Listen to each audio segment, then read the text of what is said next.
U.S. officials say additional monkeypox vaccines could be made available to the public as soon as September. But the director of the CDC says she is also cautiously optimistic that the outbreak is slowing here in the U.S. Officials say 150,000 more monkeypox vaccine doses could begin being distributed across the country in late September. CDC Director Dr. Rochelle Walensky says she's really hopeful, her phrase, the agency's efforts to boost awareness and vaccinations are, quote, getting out there and working.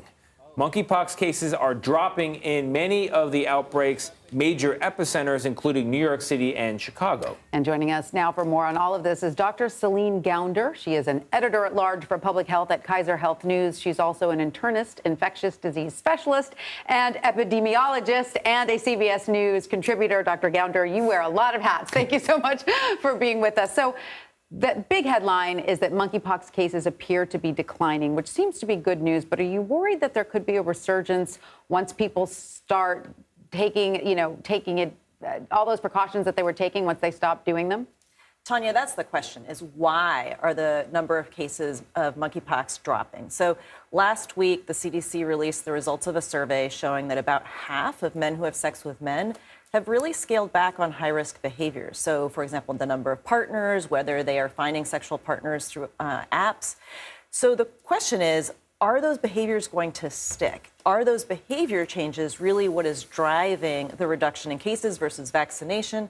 I suspect it's really about behavior because very few people have gotten 2 doses. Even 1 dose is still pretty difficult to come by. So we'll have to wait and see. Wow. Let's talk about the level of parental concern that is justified. We have 17 cases, according to the CDC, among patients 16 years and younger, so young kids. So if you're a parent, how worried should you be?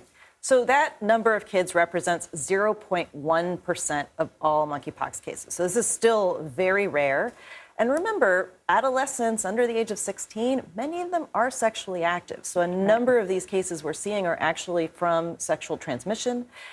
And importantly, remember that this does require very close, intimate contact. Not all intimate contact is through sex. It could be caregiving. Right. You're changing a diaper. You're bathing a child. So really, parents and other caregivers are the most likely source of infection. So you're describing household transmission or, in the case of older adolescents, potentially sexual transmission. But how worried should parents be about, say you've got a sporty kid who's in the locker room a lot and uses somebody else's sweaty jersey. Can you spread monkeypox through infected clothes and towels? It is possible. It's going to be a much less effective route of transmission, and it would require using somebody else's towel on an intimate part of your body. I think there's a lot of ifs involved in that. Okay, so we can be a little bit at ease on that one. I don't know. The level of towel dirtiness among teenage boys in particular is pretty extreme. As a mother of 2 teenage boys, I'm still kind of worried about that. I got to be honest with you. So are you at all worried, though, about breakthrough monkeypox infections after people, like you said, only get 1 dose of the vaccine, especially? We are seeing breakthrough infection, so an infection after 1 dose of vaccination. The question is, will 2 doses protect against infection? When we've studied this monkeypox vaccine in the past, it has been through a very different route of exposure, like kids playing in the woods in West Africa. That is very different from anal receptive intercourse, which involves a lot more friction. It's a much more traumatic form of exposure to mucosal tissue, probably a larger load of virus. So we don't know if 2 doses will be enough. People who don't have that second dose, they haven't gone back to get it, make the case for them to get it done?